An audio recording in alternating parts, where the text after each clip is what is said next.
오신 모든 성도님들 사랑하고 축복합니다. 이 시간 우리를 교회 가운데 부르신 하나님께 함께 찬양하며 예배 가운데 나아가겠습니다.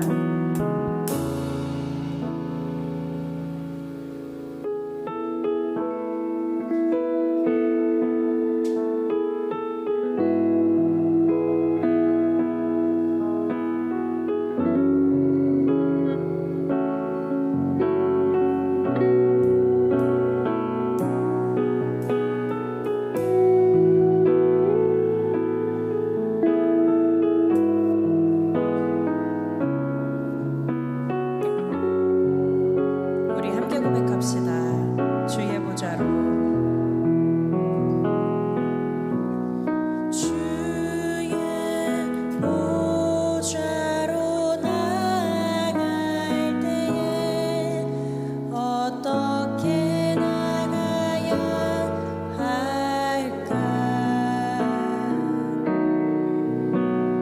나를 구원한 주의 십자가 그것을 믿으며 가네. 주의 보좌로 나아갈 나 여전히 부족하나.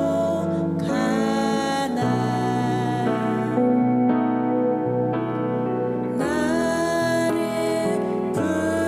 품으신 주의 그 사랑 그것을 믿으며 가네. 자격 없는 내 힘이 아닌 오직 예수님의 보혈로 자격 없는 내 힘이 아닌 오직 예수님의 보혈로 십자가의 보혈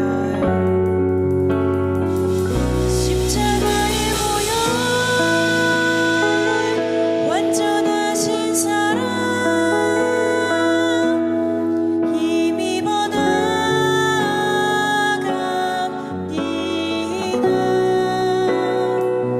십자가의 보혈 완전하신 사랑 힘입어 예배합니다.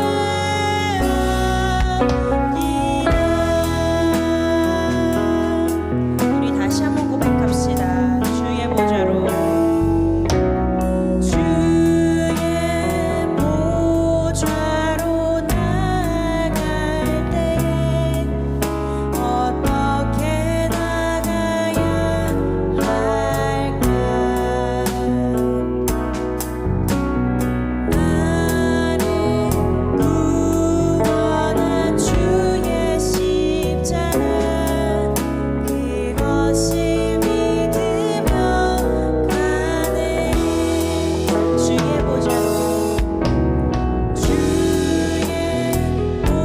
보좌로 나아갈 때에 나 여전히 부족하나.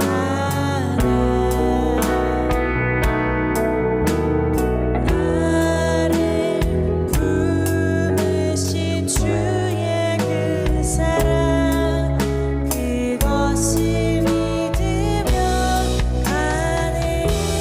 자격 없는 내 힘이 아닌 오직 예수님의 보혈로 자격 없는 내 힘이 아닌 오직 예수님의 다시 한번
찬양하며 나아가기를 소망합니다.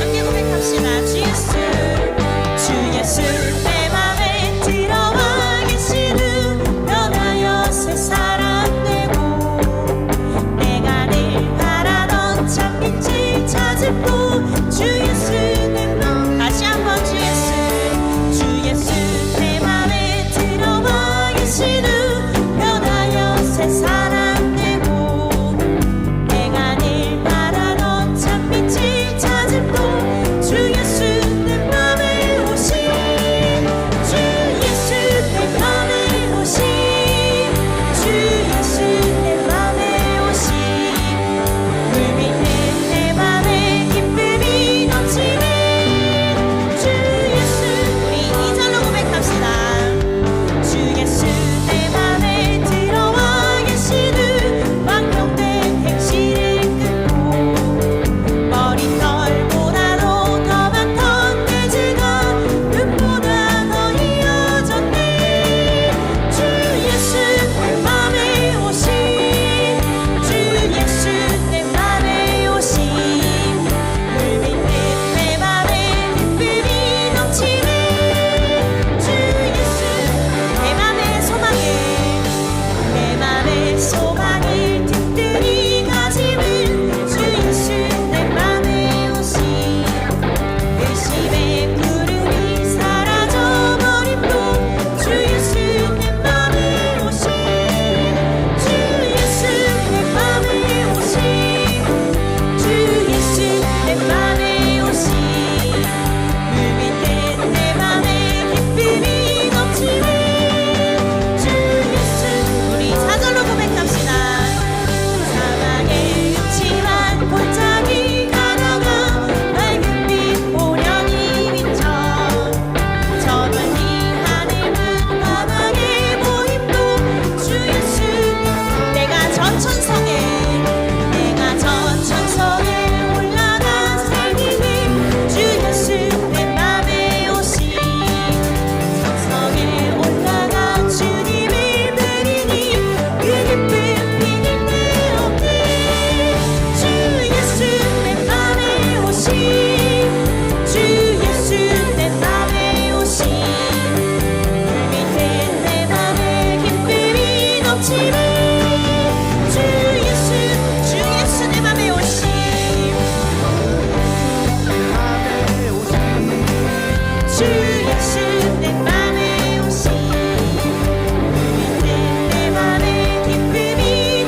소망 사랑 내게 믿음 소망 사랑 내게 믿음 소망 사랑이 넘치네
우리 보좌 앞에 모였네.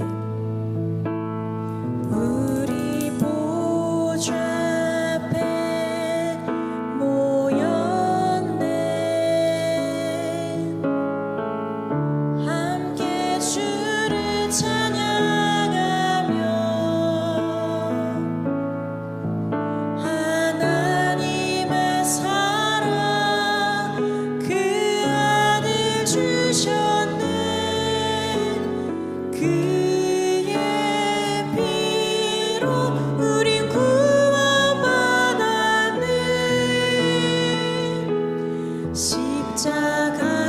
십자가에서 쏟으신 그 사랑 강같이 온 땅에 흘러 각 나라와 족속 백성 막원에서 구원받고 주 경배 드리는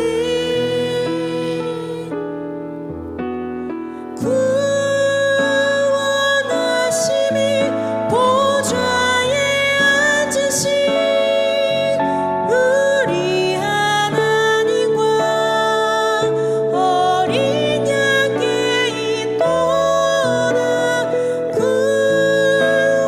구원하심이 보좌에 앉으신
자리에서 일어나 하나님을 찬양하는 시간을 갖도록 하겠습니다.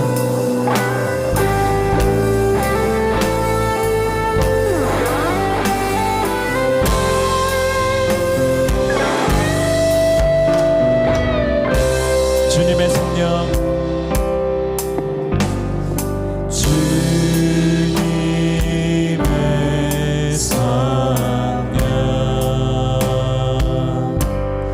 지금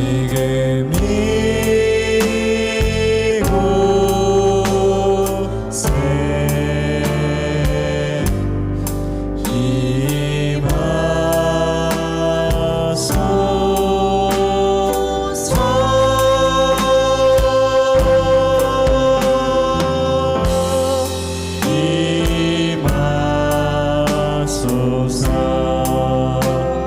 주님의 성령, 주님의 성령, 지금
이곳에 영광의 박수 드리겠습니다.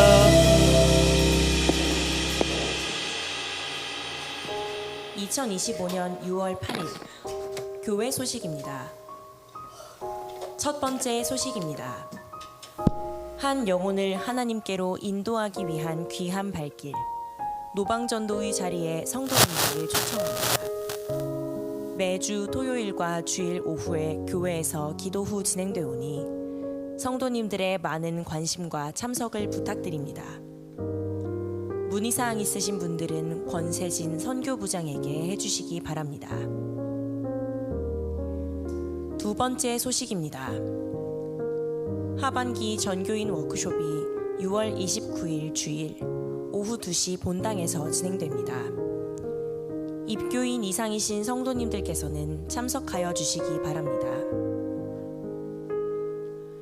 세 번째 소식입니다. 여름성경학교 교사 강습회가 6월 28일 토요일 9시부터 4시까지 힐탑교회에서 진행됩니다.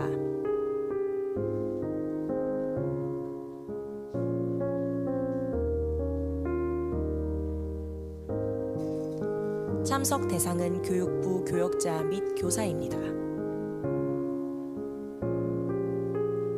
마지막 소식입니다. 하반기 부서장 워크숍이 은혜 가운데 진행되었습니다.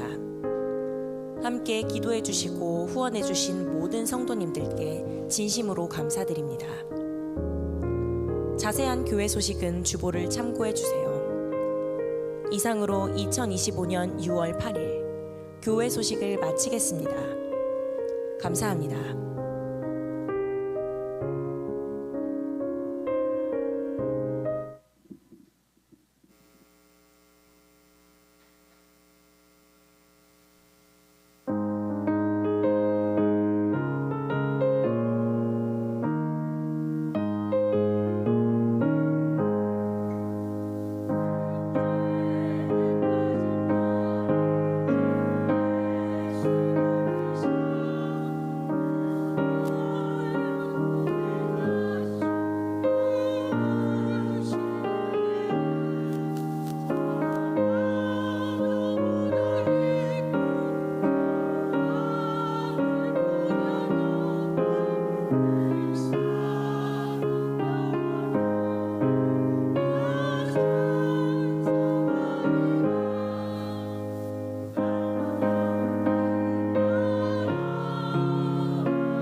다음은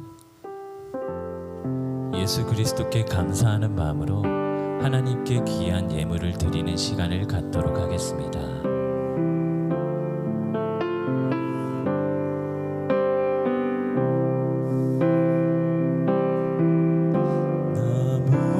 무엇과도 주님을 바꾸지 않으리.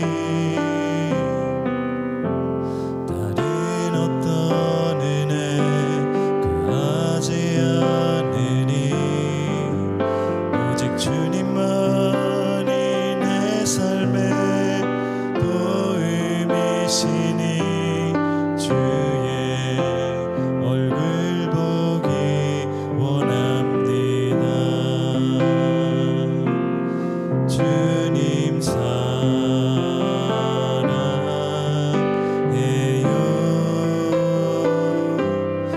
온 마음과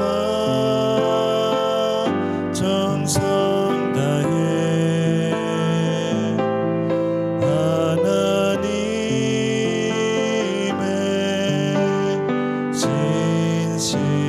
진실한 친구 되기 원합니다.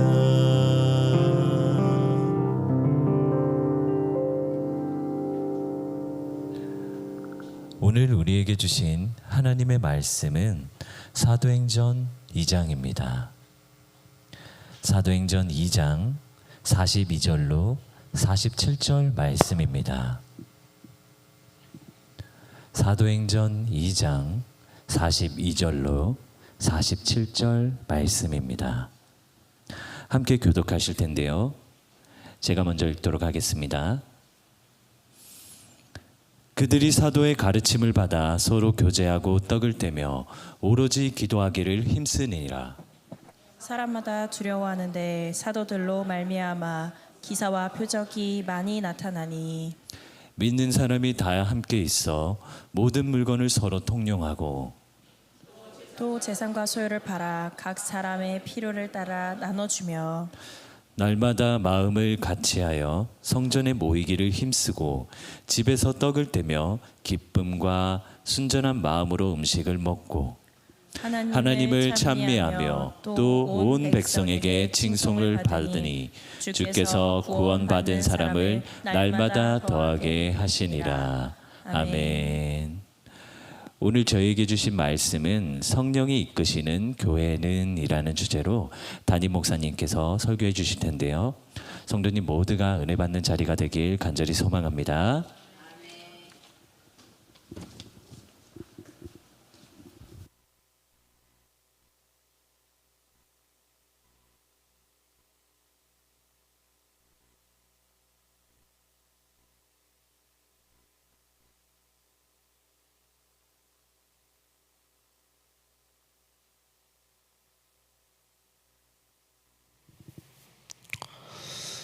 네, 우리 시간 오늘 예배를 위해서 먼저 기도하고 하나님의 말씀을 받도록 하겠습니다. 살아계신 하나님 아버지 감사합니다. 주께서 우리를 얼마나 사랑하시는지, 오늘도 하나님께서는 우리에게 새로운 주일을 허락하여 주시고 또 주의 전 가운데 우리 각 사람을 불러 모으신 줄을 믿습니다. 오늘도 우리가 마음의 중심을 담아 하나님 앞에 믿음의 예물을 올려드립니다. 하나님 부디 연락하여 주시옵소서. 드린 예물에 그 손길과 인생을 복되게 하여 주시고 이 땅에 그들이 믿음을 가지고 살아갈 때 궁핍하지 않고 꾸이지 않고 시험받지 않는 하나님께서 풍성한 은혜들로 그 각자의 삶을 지키시고 인도하시고 주장하여 주시옵소서. 또한 오늘 안타까운 마음 가운데 예배에 참여하지 못한 하나님의 권속들이 있습니다. 그들의 이름을 주님 부디 기억하여 주시고 한 주간의 인생을 살아갈 때 하나님께서 신령한 복을 더하셔서 그들의 인생 가운데도 주가 나의 주님이심을 고백하며 찬양하며 노래하는 인생 살아갈 수 있도록 하나님께서 그들 심령을 만져 주시옵소서. 또한 교우들 중에 또 아픈 교우들이 있습니다. 그 교우들의 그 육신의 강건함과 회복을 주님께서 이 시간 치유하여 주시고 예배 가운데 함께하지 못한 그 안타까운 심령들을 하나님께서 만져주셔서 지혜하신 하나님, 나를 사랑하시는 그 하나님을 경험하며 또 하나님께 영광 돌릴 수 있는 인생들로 나아갈 수 있도록 하나님 은혜 내려 주시옵소서. 하나님, 우리 도시안의 교회 이슈 찬양팀과 또 예배자들을 축복합니다. 이들의 예배가 더욱 힘있게 하시고 은혜롭게 하시고 하늘의 문을 열 수 있는 하나님의 찬양팀이 될 수 있도록 하나님 기름 부어 주시옵소서. 오늘도 말씀을 준비하기 위해 부족한 주의 종을 세우셨습니다. 하나님께서 주의 종을 장중에 붙들어 주시되 머리부터 발끝까지 성령으로 충만하게 하사 하나님의 생명의 말씀을 가감없이 전할 수 있는 담대함과 능력을 더하여 주시옵소서. 오늘 예배 시종을 주님께 맡겨드리오며 살아계신 예수 그리스도의 이름으로 기도드리옵나이다. 할렐루야.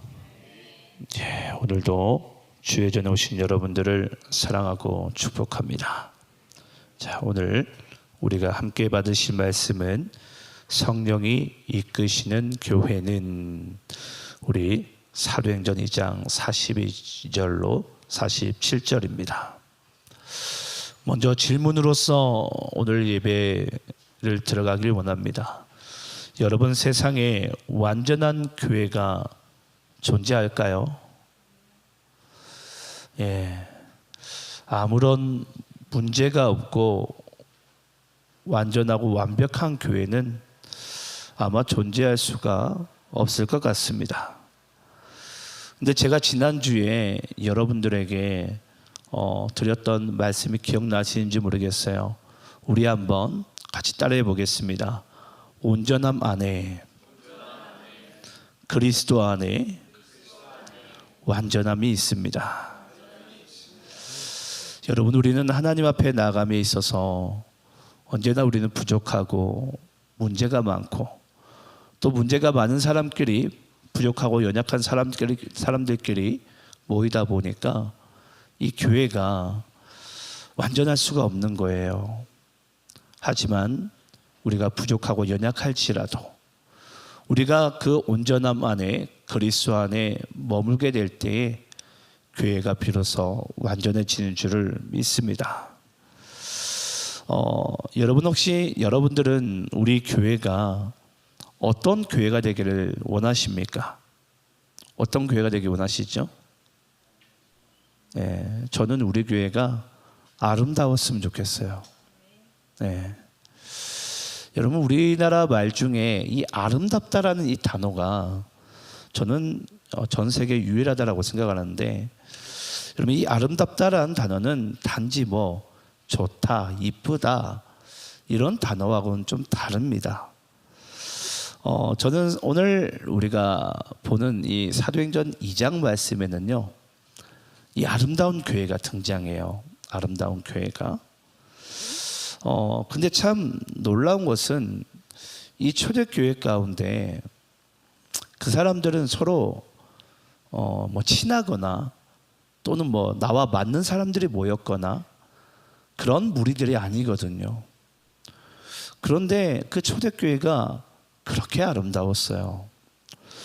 저는 그 초대교회가 그토록 아름다울 수밖에 없었던 것은 바로 그 초대교회는 성령이 이끄시는 교회였기 때문에 가능하게 된 줄을 믿습니다. 그래서 여러분, 성령이 이끄시는 교회는요 아름다울 수가 있어요. 제가 어제 말씀을 준비하다가 이 아름답다라는 단어의 뜻이 궁금한 거예요. 그 단어의 유래를 한번 좀 찾아봤습니다.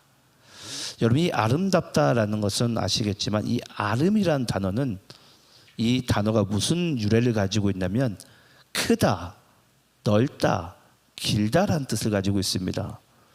여러분들이 생각하는 것과 다르죠? 근데 이 아름답다라는 이 아름이라는 단어가 크다, 넓다, 길다라는 그런 뜻을 가지고 있는데, 또 답다라는 것을, 이런 것을 가지고 있죠. 형용사의 전미사인데 이 답다라는 것은 그 명사에 걸맞은 성질을 지니고 있다라는 게 답다라는 전미사입니다. 자, 그러면 여러분, 이 아름답다라는 것은 크다, 넓다, 길다라는 것에 걸맞는 성질을 가지고 있는 게 아름답다라고 우리가 해석할 수가 있잖아요. 그런데 참 여기서 놀라운 게 있습니다. 이 아름답다가요, 시대와 시간이 변천해 가면서 이 아름이란 단어가 바뀌게 됩니다. 어떤 식으로 여러분 바뀌게 되냐면요, 이 아름이란 단어가요, 풍성하다, 보기 좋다라는 단어로 바뀌어서 아름이란 단어가 그 뜻을 품게 돼요.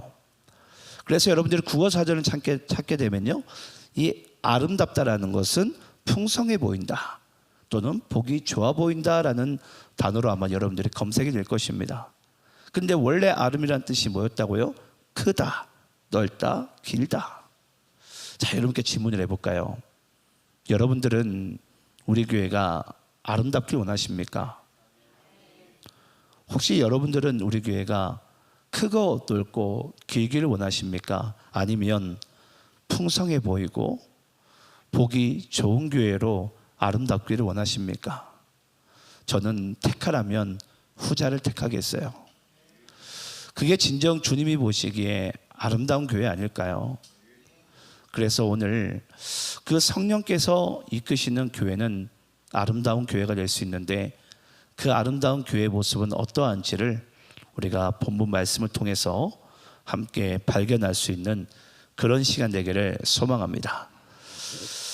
여러분, 첫 번째 성령이 이끄시는 아름다운 교회는요, 말씀을 잘 듣는 교회입니다. 예, 말씀을 잘 듣는 교회가 어떤 교회라고요? 성령이 이끄시는 아름다운 교회다. 여러분, 우리 한번 본문 42절 말씀을 다시 한번 읽어볼까요? 본문 42절입니다. 자, 여러분들이 읽도록 하겠습니다. 자, 시작.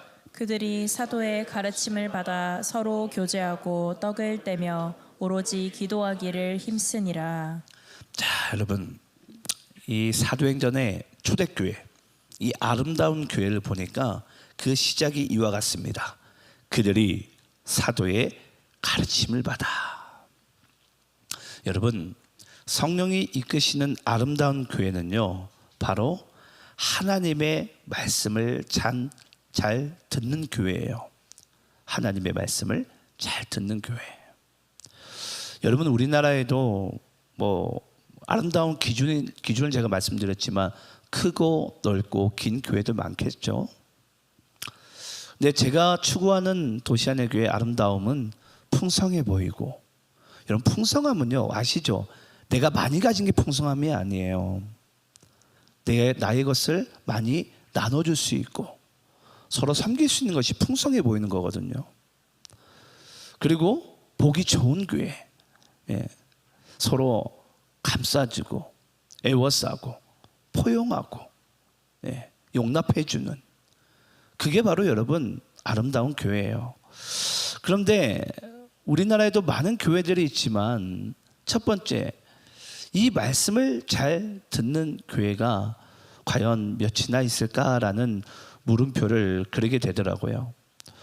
오늘 여러분, 여기서 그들이 사도의 가르침을 받아, 제가 시간이 뭐 그렇게 여유롭지 않아서 주일 오전에 좀 생략을 했지만, 사도의 행전 2장에 등장하는 설교자는 여러분 베드로입니다.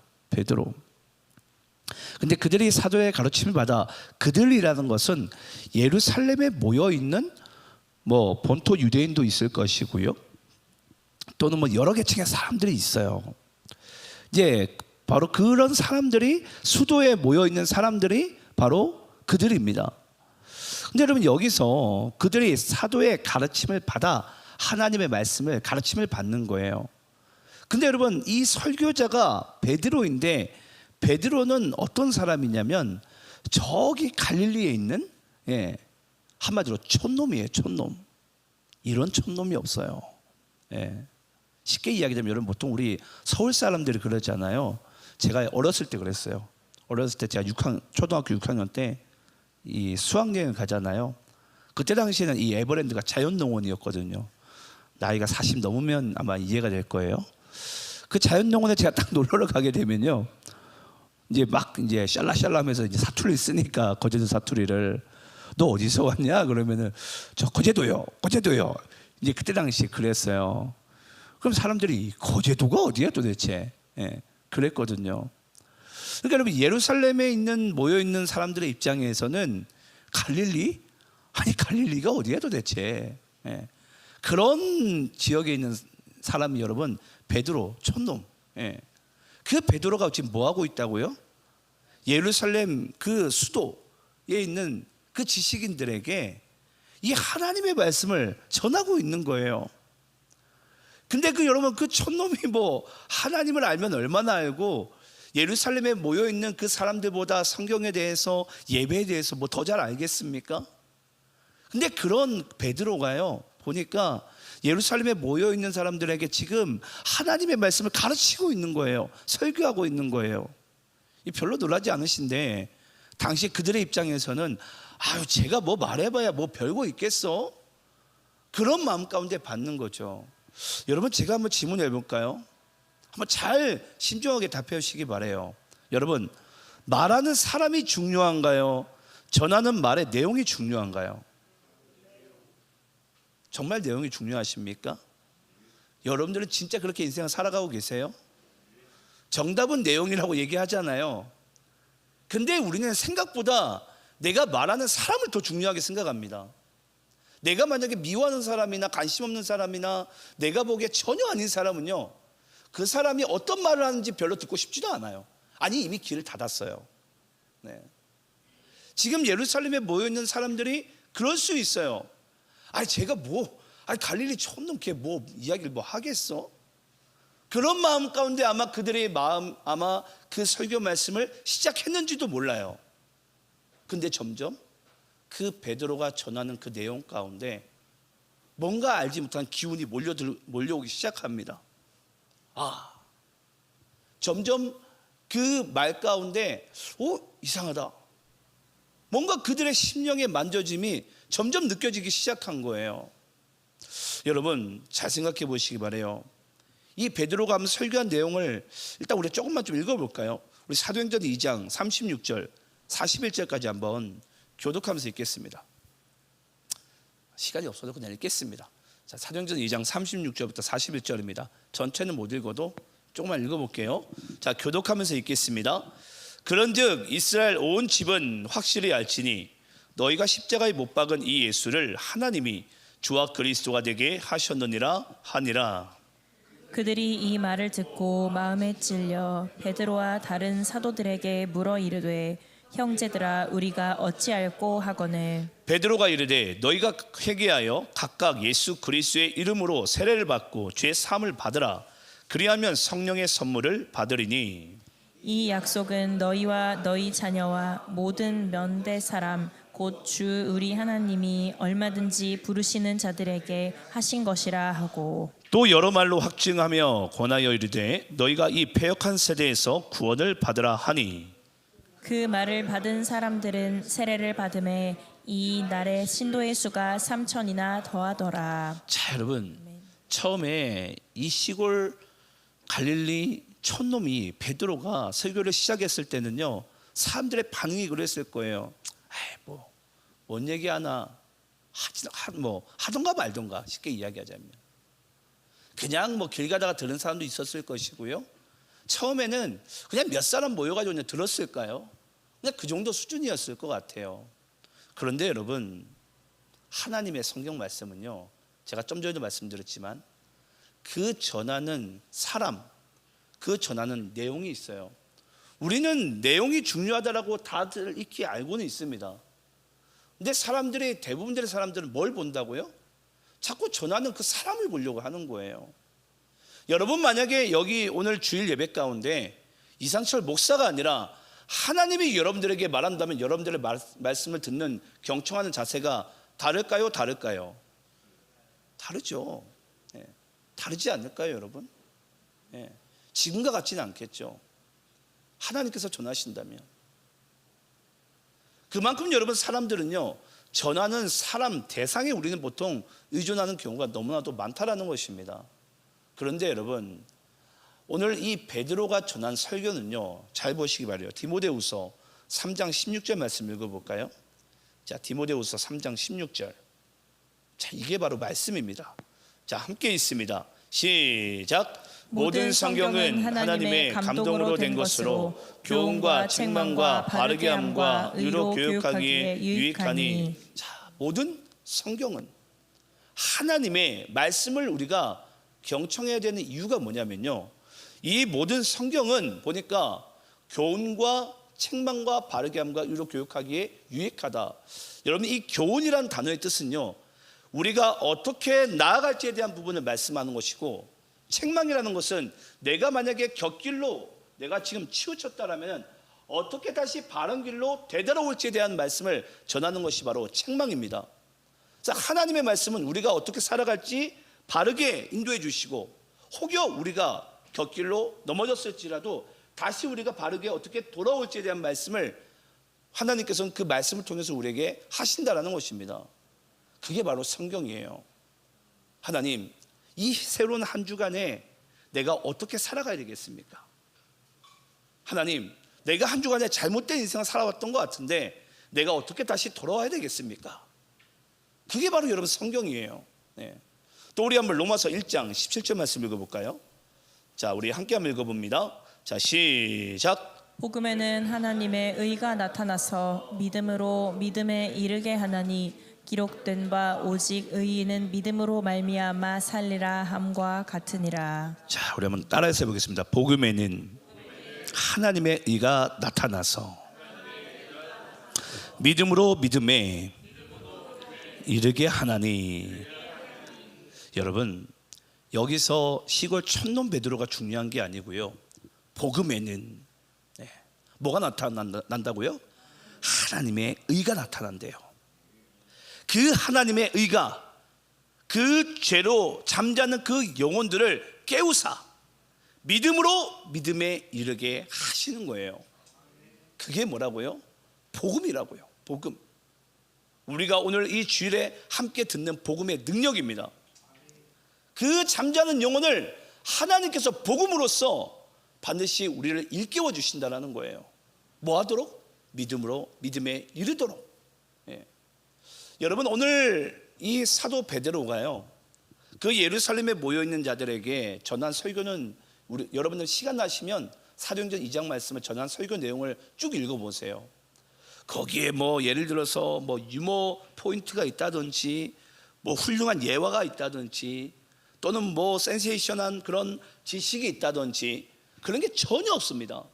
사도행전 2장에서 전한 사도 베드로의 복음은요, 바로 피 묻은 십자가의 복음이었어요. 그냥 예수 십자가만 전했어요. 근데 그 당시의 사람들이요, 심령들이 점차 움직이기 시작합니다. 그러면서 그들이 결국은 무엇을 토해내죠? 사도들에게 이야기하기를, 우리가 어찌할꼬, 형제들아 우리가 어찌할꼬. 이 하나님의 피 묻은 십자가의 복음을 내가 듣다 보니까 과거에 잘못 살아왔던 나의 모든 인생이 다 헛됨을 알게 되고 돌이키게 하셔서 나의 심령 가운데, 형제들아 우리가 어찌할꼬, 이 잘못 살아왔던 그릇된 나의 인생을 내가 어떻게 해야 되겠느냐. 그 여러분 진정한 회개가요, 이 복음을 듣는 순간에 그들의 이 마음 가운데 그냥 팍 토해져 나오는 거예요. 여러분, 오늘도 여기에 서 있는 이상철 목사가 중요한 게 아니고요, 오늘 여러분들이 듣고 있는 그 전하는 내용, 복음이 중요합니다. 복음이 여러분들의 심령을 새롭게 할 수 있고요. 복음이 여러분들의 그 심령을 다시 새롭게 할 수 있습니다. 네. 저는 그 은혜 자리 가운데 여러분들이 나아가기를 간절히 축원합니다. 그래서 여러분, 초대교회 그 아름다운 교회로 나아가는 데 있어서 그 첫 출발점은 바로 무엇에부터 시작했다고요? 복음에서부터 시작됩니다. 하나님의 말씀을 잘 듣는 것에서부터 바로 이 교회가 세워지는구나, 아름다운 교회가 이렇게 세워져 나가는구나. 저는 그 은혜가 여러분들의 삶 가운데 임하시기를 간절히 축원합니다. 자, 두 번째로 성령이 이끄시는 교회는요, 서로 교제하며 떡을 떼는 교회입니다. 이게 바로 성령이 이끄시는 교회라는 것입니다. 서로 교제하며 떡을 떼는 교회. 다시 한번 우리 오늘 본문 42절 말씀 볼까요? 자, 본문 42절 말씀을 보시게 되면요, 그들이 사도의 가르침을 받아 서로 교제하고 떡을 떼며 오로지 기도하기를 힘쓰니라. 자, 두 번째는, 첫 번째가 하나님의 말씀을 잘 받아야 된다. 두 번째는 보니까 뭐라고요? 서로 교제하며 떡을 떼야 된다. 여러분, 교회가 당연히 교제하고 떡을 떼는 게 당연한 거 아닙니까? 그렇죠? 네, 당연해요. 근데 여기서 이제 중요한 부분이 있습니다. 이 당시에 초대교회 멤버십을 우리는 좀 잘 봐야 돼요. 여러분, 초대교회 멤버십을 보게 되면요, 제가 좀 전에도 말씀드렸지만 그날에 구원받는 수가 3,000명이라고 그랬어요. 그것도 남자의 수만 3,000입니다.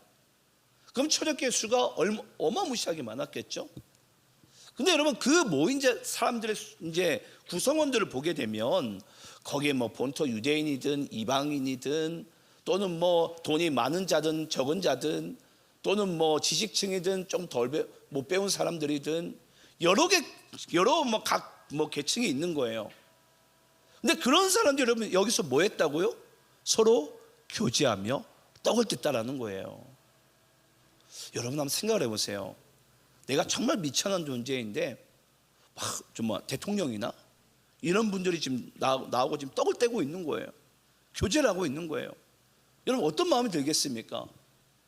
내 마음에 깊은 전율과 감동이 오지 않겠습니까?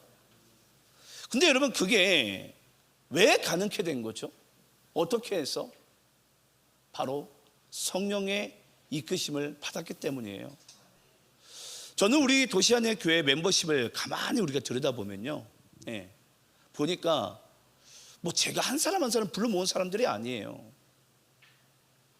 여러분들이 여기 이 자리 가운데 모여진 것은요, 저는 성령의 이끄심을 따라 이 자리에 함께 모인 줄을 믿습니다. 그게 바로 여러분 교회거든요. 교회. 근데 성령께서 나의 인생 가운데 어떤 감동하심을 주셔가지고 이 자리 가운데 인도하셨어요. 와 보니까 너무 다른 거예요. 나랑 성격도 다르고 성질도 다르고 먹는 것도 다르고 문화도 다르고 배운 것도 다르고. 근데 모인 우리들 가운데 여러분 성령이 임하시면 어떤 일이 벌어지는 줄 아십니까? 거기에서 서로 교제하고 떡을 떼게 됩니다. 우리 한번 에베소서 4장 1절부터 4절까지 말씀을 한번 교독하면서 읽도록 하겠습니다. 에베소서 4장 1절부터 4절입니다. 여러분들이 이 말씀을 읽으실 때 의미를 잘 생각하시면서 읽으시면 좋을 것 같습니다. 에베소서 4장 1절부터 4절입니다. 자, 교독하면서 읽겠습니다. 그러므로 주 안에서 갇힌 내가 너희를 권하노니 너희가 부르심을 받은 일에 합당하게 행하여 모든 겸손과 온유로 하고 오래 참음으로 사랑 가운데서 서로 용납하고 평안에 매는 줄로 성령이 하나 되게 하신 것을 힘써 지키라. 몸이 하나요 성령도 한 분이시니 이와 같이 너희가 부르심의 한 소망 안에서 부르심을 받았느니라. 여러분 이게 뭐라고요? 교회입니다. 교회. 3절 말씀 다시 띄워주면요, 평안에 매는 줄로 성령이 하나 되게 하신 것을 힘써 뭐하라? 지키라. 여러분 우리는 각 지체입니다. 머리는 누구시죠? 그리스도의 그리스도. 머리 대신 그리스도 안에서 그 평안에 매는 줄로 성령이 하나 되게 하신 것을 뭐하라? 힘써 지켜나가라. 마귀는 틈만 나면 여러분 교회를 뭐 하려고 그러죠? 우리를 이간하려고 그래요. 분열 주려고 그러고 분리시키려고 그래요. 그게 여러분 마귀가 이 교회 가운데 하는 일이에요. 하는 일. 근데 성령께서 하시는 일은 뭐라고요? 우리를 어떻게 해서든지 하나 되게 하세요. 똘똘 뭉치게 하세요. 서로 섬기게 하고요. 서로 이해하게 하고요. 서로 포용하게 하고요. 서로 용납하게 합니다. 그게 바로 여러분 성령께서 하시는 일입니다. 근데 우리의 마음 가운데 이 마귀가 역사하면요, 어떻게 하면 내가 분리시켜 놓을까? 정죄를 할까? 이간을 놓을까? 그게 바로 여러분 마귀가 하는 일이에요. 그래서 하나님께서 이 에베소서 4장 말씀 가운데 우리에게 말씀합니다. 그 평안의 맨위줄로 성령이 하나 되게 하신 것을 힘써 지켜라. 성령이 이끄시는 교회는 서로 뭐 한다고요? 교제하고 떡을 떼는 교회입니다. 여러분, 저는 교회 안에서도 우리가 조심해야 될 것이 있어요. 그게 뭐냐면, 저는 교회에서마저도 잘 사는 사람, 못 사는 사람, 저는 빈부격차가 나눠지고, 또 교회 안에서도 배운 사람과 못 배운 사람이, 예를 들어서 못 배운 사람 입장에서 상대적 박탈감을 얻는다면, 여러분 그것은 이미 교회로서의 기능을 다 놓친 거 아닙니까? 그런 게 여러분 교회가 아니거든요. 제가 아는 모 교회에 이런 장로님과 이런 집사님이 계세요. 하루는 어떤 권사님이 이제 직장을 다니시는데 자기 사장님을 전도한 거예요. 전도해가지고 이제 그 사장님이 열심히 세 가지 훈련을 받습니다. 그래 나중에 이제 그 권사님은 장로님이 되신 거예요. 나이가 좀 젊습니다. 근데 젊은 장로님이죠. 그런데 이 사장님이 또 전도 잘 돼가지고 세 가지 교육받고 또 어느덧 또 이분이 장로된 날 또 이분이 또 집사님이 된 거예요. 근데 여러분 이 직원이 직장에서는 아이고 사장님 이렇게 잘 모시지 않겠습니까? 근데 교회에 와서는 이제 그 집사님이 먼저 장로님에게 찾아와가지고 아유 장로님, 그러면 이제 이 집사 신앙생활 잘하고 있지? 이런 분위기가 되는 거죠. 여러분 제가 왜 이 이야기를 드리냐면요, 교회가 그래요. 여러분 교회가 여러분 세상의 질서와 같은 것이 아닙니다. 교회는 새로운 질서 가운데 또 새로운 우리가 관계 가운데 그리스도 안에서 서로 잘 연결되어지고 서로 섬겨주고 서로 세워주는, 여러분 그것이 정말 우리가 참 교제하는 것이고 참 섬김하는 것이고 나누는 것 아닙니까? 여기서 여러분 떡을 뗀다라는 이 단어가 나오잖아요. 서로 교제하고 떡을 뗀다 42절에. 근데 여러분 이 서로 교제하다는 단어가 이걸 우리가 원어를 찾게 되면 코이노니아예요. 코이노니아. 근데 서로 교제한다라가 이 코이노니아인데, 이 코이노니아에 서로 교제하다에 원래 조금 더 원천적인 원어적인 의미는 어떤 뜻이냐면요, 영적인 연합과 물질적인 나눔과 서로 돌봄이 있어야 돼요. 그게 뭐라고요? 서로 교제하다. 코이노니아의 원뜻이에요. 다시 말씀드릴게요. 영적인 연합과 그리고 물질적 나눔과 그리고 서로 돌봄이 있을 때 그걸 뭐라고 한다고요? 서로 교제한다라고 얘기합니다. 근데 우리는 교회 안에서 교제할 때 예를 들어서 여러분들은 각 목장에서 공동체 안에서 그렇게 교제하고 있습니까? 서로 간에 영적인 연합이 있습니까?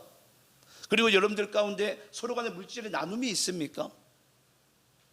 그리고 정말 우리 안에 서로 간에 돌봄이 있습니까? 누가 뭐 아프든지 말든지 힘들든지 말든지, 여러분 그런 교회가 아니고요, 진짜 서로 교제하는 교회, 코이노니아 공동체는요 영적인 교제와 물질적 나눔과 서로 간에 돌봄이 있다는 거예요. 그리고 여기서 떡을 뗀다는 의미가 나오잖아요. 이 떡을 뗀다는 의미의 여러분 원천적인 의미는 성찬을 의미합니다. 성찬. 근데 이 떡을 뗀다는 부분 가운데 여러분 예수님께서 우리에게 왜 그 성찬을 허락하신 줄 아십니까? 그 떡을, 그 포도주를 먹는 순간에 우리가 뭘 느끼게 돼요? 그리스도가 내 안에 들어오시게 돼요. 쉽게 이야기하자면 여러분 친밀감이 생깁니다. 친밀감이. 그 성찬하는 순간에 여러분 우리가 왜 보통 우리 건달 형님들도 형님 식사하셨습니까? 보통 이러잖아요. 여러분 우리 대한민국 문화는 특히나 우리 식사를 중요시하게 생각하는 문화잖아요.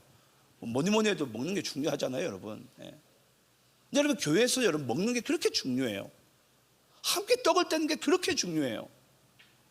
근데 제가 간혹 좀 목회를 하다 보면 이 안타까운 게 있어요. 여러분, 교회는요, 나만 은혜 받고 그냥 나 홀로 그냥 호련히 사라지는 것이 교회가 아닙니다. 교회는 여러분, 함께 예배도 드렸다면 함께 여러분 떡을 떼는 자리 가운데로 나아가야 돼요. 그게 어떤 교회라고요? 성령이 이끄시는 교회입니다. 그래서 성령이 이끄시는 교회는 그 코이노니아 공동체, 서로 교제하고 떡을 떼며 친밀함이 그리스도 안에서 이루어지는 공동체, 저는 이런 공동체가 바로 성령이 이끄시는 교회다 라는 것을 여러분께 말씀드리면서, 저는 우리 교회가 서로 교제하고 떡을 떼는 그런 교회 공동체가 되기를 간절히 축원합니다. 마지막입니다. 여러분, 마지막은요, 성령이 이끄시는 교회는 함께 마음을 모아 기도하기를 힘쓰는 교회입니다. 다시 한번 우리 42절 읽어볼까요? 42절 다시 읽어봅니다. 시작. 그들이 사도의 가르침을 받아 서로 교제하고 떡을 떼며 오로지 기도하기를 힘쓰니라. 여러분, 마지막으로 우리가 나눌 것은 성령이 이끄시는 교회는 함께 마음을 모아 기도하기를 힘쓰는 교회예요. 여러분, 오늘이 혹시 무슨 날인 줄 아세요? 오늘은 성령 강림절입니다. 성령 강림절. 여러분, 성령 강림절이 교회에 어떤 의미가 있는 줄 아십니까? 여러분, 성령 강림절은요, 이와 같습니다. 여러분, 초대교회가 어디서부터 출발한 줄 아세요? 초대교회는 여러분, 마가의 다락방에서부터 시작합니다. 마가의 다락방에서. 여러분, 마가의 다락방에 모였을 때 그들이 뭘 혹시 한 줄은 아십니까? 우리 한번 말씀 좀 찾아볼게요. 우리 한번 사도행전 1장 13절부터 14절까지 한번 우리 합독하시면서 읽도록 하겠습니다. 자, 두 구절밖에 안 되니까 합독하면서 읽어볼게요. 자, 함께 있습니다. 시작. 들어가 그들이 유하는 다락방으로 올라가니 베드로, 요한, 야고보, 안드레와 빌립, 도마와 바돌로메, 마테와 및 알페오의 아들 야고보, 셀롯인 시몬, 야고보의 아들 유다가 다 거기 있어 여자들과 예수의 어머니 마리아와 예수의 아우들과 더불어 마음을 같이하여 오로지 기도에 힘쓰더라. 아멘. 여러분, 마가의 다락방에서부터 이 땅의 교회가 첫 시작을 하게 됩니다. 첫 시작을, 신약교회가 첫 시작을 하게 되는데, 이 그들이 함께 모인 무리의 숫자가 보면 원래 15절까지 읽게 되면은 총 120문도입니다. 근데 120명이 마가의 다락방에 함께 모여가지고 오로지 기도하기를 힘쓰게 될 때 뭐가 임하게 되죠? 성령이 임하시게 돼요. 그게 바로 오늘 우리가 지키고 있는 성령 강림절이자 오순절이기도 합니다.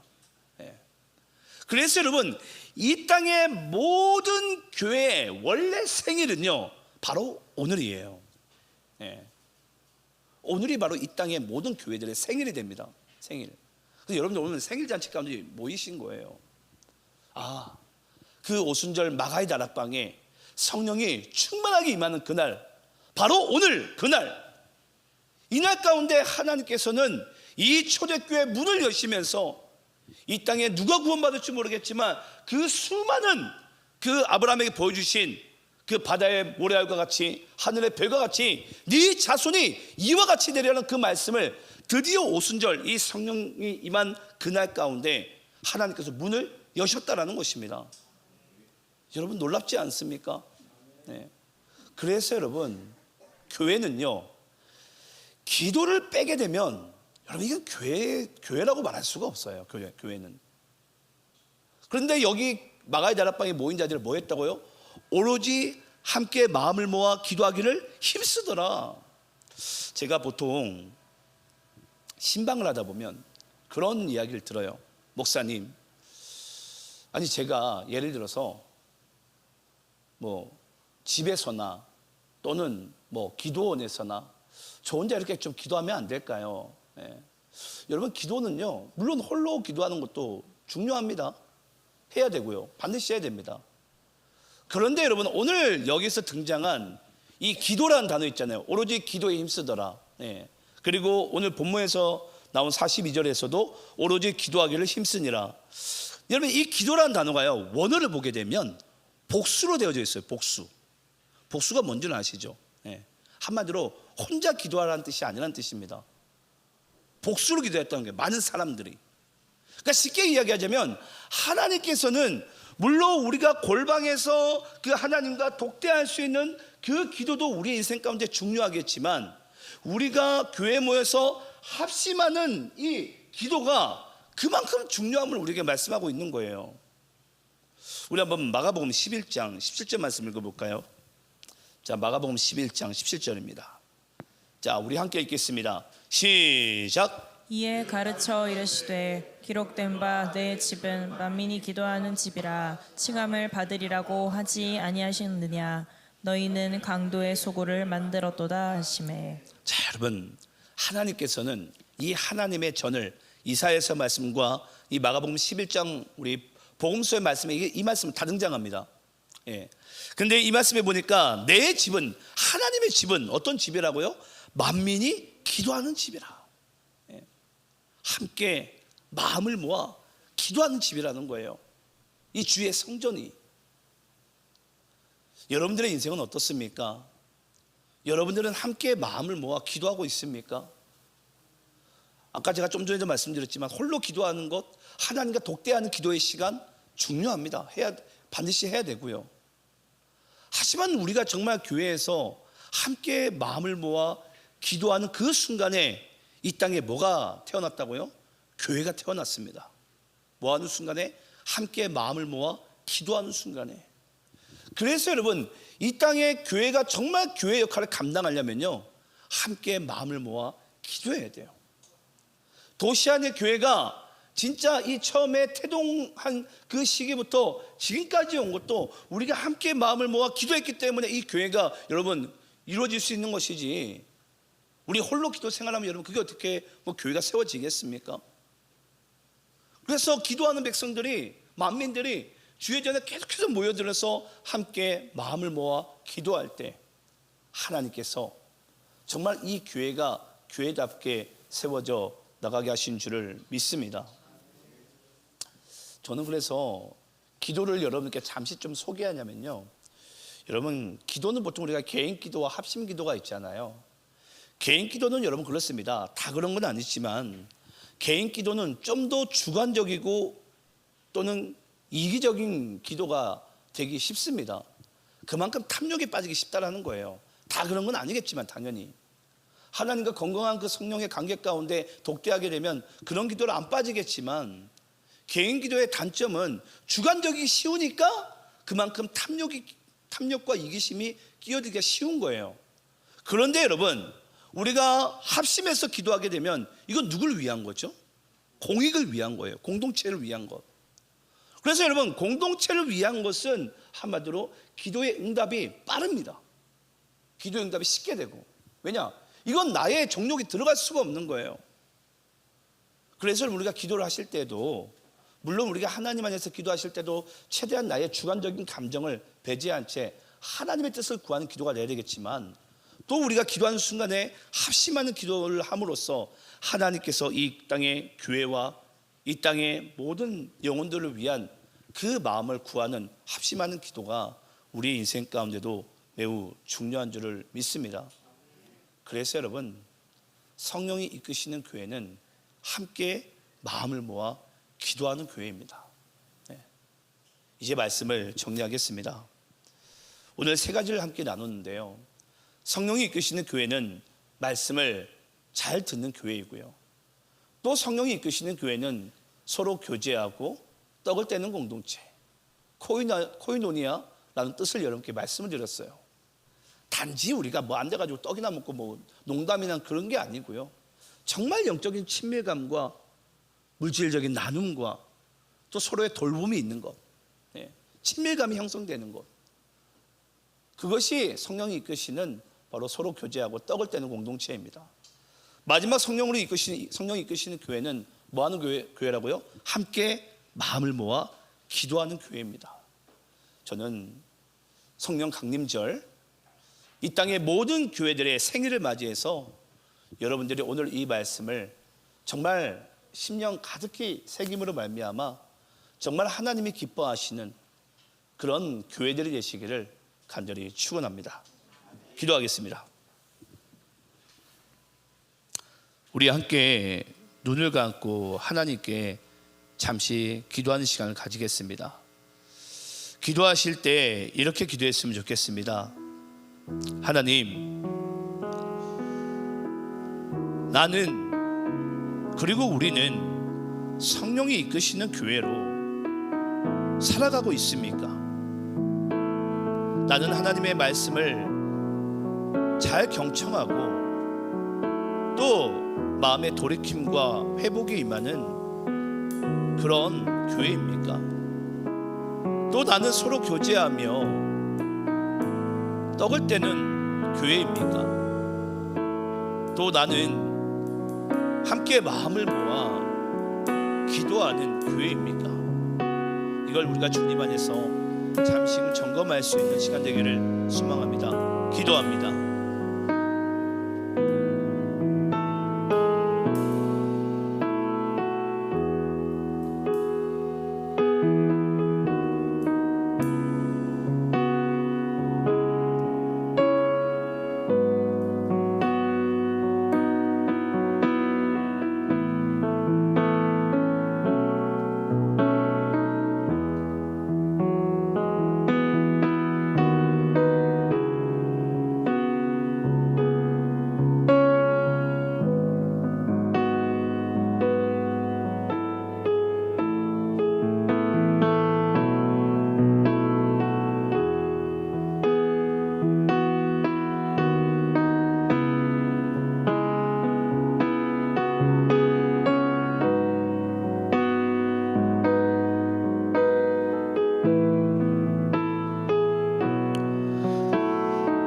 감사드리며 예수 그리스도 이름으로 기도드리옵나이다. 우리 모두 자리에 일어나서 우리 함께 기도해 우리 함께 찬양하심으로 하나님께 영광 올려드리도록 하겠습니다.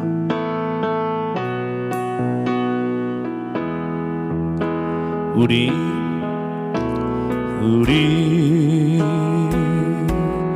함께 기도해 주 앞에 나와 무릎 꿇고 그 베푸시는 주 하늘을 향해 두 손 들고 우리 함께 기도해 주 앞에 나와 무릎 꿇고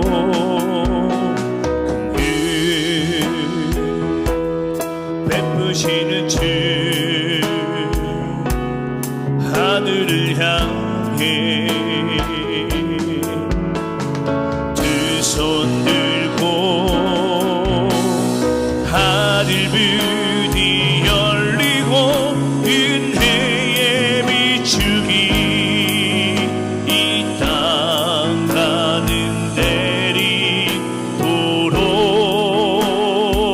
내리도록 마침내 주 오셔서 그의 비추기 우리 위에 부으신 우리 두 손 높이 들고 고백합시다. 하늘 문이 열리고 은혜의 비추기 이 땅 가는 내리도록 마침내 주 오셔서 그의 비추기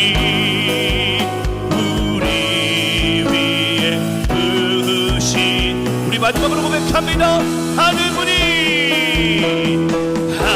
문이 열리고 은혜의 비추기 이 땅 가는 내리도록